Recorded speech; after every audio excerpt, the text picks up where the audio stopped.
সূরা ফাতিহার গুরুত্বপূর্ণ আমল আপনার সংকটময় সময়ে কাজে আসবে। এই সূরা ফাতিহা কতবার পড়বেন, কিভাবে পড়লে আপনি উপকৃত হবেন, এটা আমরা অনেকেই কিন্তু জানি না। সূরা ফাতিহার একটি নাম হচ্ছে সূরাতুশ শিফা। এই সূরার ভিতরে শিফা রয়েছে এবং আল্লাহ পাক রব্বুল আলামিন পবিত্র কোরআনুল কারীমের সর্বপ্রথম সূরাটির ভিতরেই কিন্তু আল্লাহ পাক রব্বুল আলামিন শিফা দিয়েছেন। আমরা অনেকেই এটা জানি না। আপনি বিশেষ করে রাতের বেলা অনেক সময় অসুস্থ হয়ে যান, বাচ্চারা কান্নাকাটি করে, তখন আপনি সূরা ফাতিহা কতবার পড়ে ফু দিবেন, এটা কিভাবে পড়ে ফু দিয়ে পানিতে ফু দিয়ে ওই পানিটা খেলে আল্লাহ তাআলা আপনার শরীরে সুস্থতা দান করবেন। তিরমিজি শরীফের ভিতরে হাদিস এসেছে কতবার পড়তে হবে এবং চমৎকার একটি হাদিস রয়েছে যে সূরা ফাতিহা কিভাবে অলৌকিকভাবে মানুষকে সুস্থ করে দেয়। একবার নবীজি সাল্লাল্লাহু আলাইহি ওয়াসাল্লাম কিছু সাহাবীদেরকে যুদ্ধের ময়দানে পাঠিয়েছেন এবং একজন কমান্ডার নিযুক্ত করে দিয়েছেন, আমির নিযুক্ত করে দিয়েছেন। যখন তারা যুদ্ধের ময়দান থেকে ফিরে আসবে এমন সময় সকলেই ক্ষুধার্ত হয়ে পড়েছেন, তাদের কাছে কোনো খাবার নাই। এক এলাকায় যখন তারা গেল, যাওয়ার পরে তাদের কাছে বলল আমাদের কোনো খাবার নাই, কিছু খাবারের ব্যবস্থা করে দেন। ওই এলাকার লোকেরা বলল তোমরা মুসলমান, তোমাদেরকে খাবার দিব না। মুসলমান যারা ছিল তারা সেখান থেকে একটু মনক্ষুণ্ণ হয়ে চলে আসলো। হঠাৎ করে সেই এলাকার যে সর্দার ছিল তাকে সাপে কামড় দিয়েছে, সাপে দংশন করেছে। আবু সাইদ খুদরি রাদিয়াল্লাহু তাআলা থেকে হাদিসটি বর্ণিত হয়েছে। সাপে কামড় দেওয়ার পরে সেই লোকটা যখন বিপদে পড়ে গেছে, অসুস্থ হয়ে পড়েছে, এখন ওই এলাকায় কোনো চিকিৎসক ছিল না যে তাকে চিকিৎসা করে সাপের বিষ থেকে তাকে হেফাজত করবে। এমন সময় এক লোক বলাবলি করছে কিছুক্ষণ আগে আমাদের কাছে একটা কাফেলা এসেছে, তাদের কাছে হয়তো কেউ চিকিৎসক থাকতে পারে যে আমাদের সর্দারকে বাঁচাতে পারবে। এমন সময় তারা দৌড়ে সেই কাফেলার কাছে গিয়েছে। মুসলমানদের কাফেলা ছিল, তাদের কাছে যাওয়ার পরে বলতেছে আমাদের সর্দারকে সাপে কামড় দিয়েছে, তোমাদের কাছে কি কোনো চিকিৎসক আছে?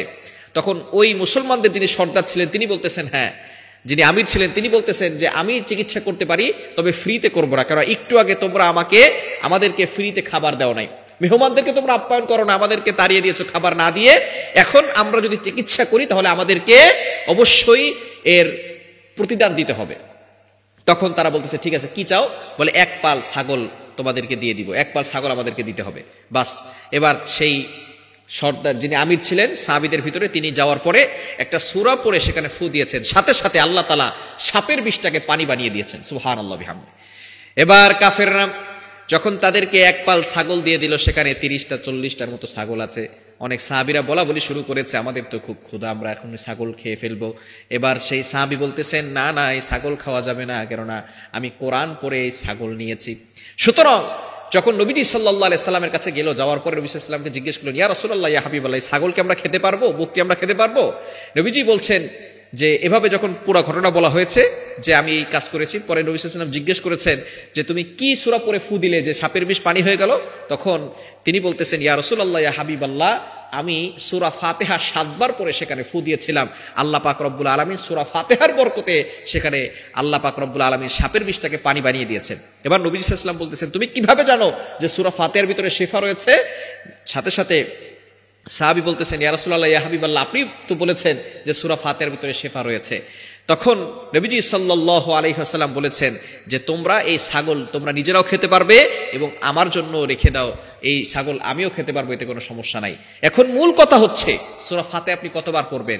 যখনই দেখবেন আপনি অসুস্থ হয়ে পড়ছেন, আপনার সন্তান অসুস্থ হয়ে যাচ্ছে, সূরা ফাতিহা 7 বার পড়বেন। 7 বার পড়ে পানিতে ফু দিয়ে ওই পানিটা বিসমিল্লাহ সহকারে খাবেন। শুরুতে যদি 3 বার দুরূদ শরীফ পড়েন তাহলে আলহামদুলিল্লাহ ভালো, এরপরে আউযুবিল্লাহ বিসমিল্লাহ সহকারে 7 বার সূরা ফাতিহা পড়ে পানিতে ফু দিবেন, ওই পানিটা খাবেন। ইয়াকিনের সাথে, বিশ্বাসের সাথে আল্লাহ পাক রব্বুল আলামিন সকল ধরনের বিপদ থেকে, বালা মুসিবত থেকে আপনাকে হেফাজত করবেন, অসুস্থতা আল্লাহ পাক রব্বুল আলামিন দূর করে দিবেন।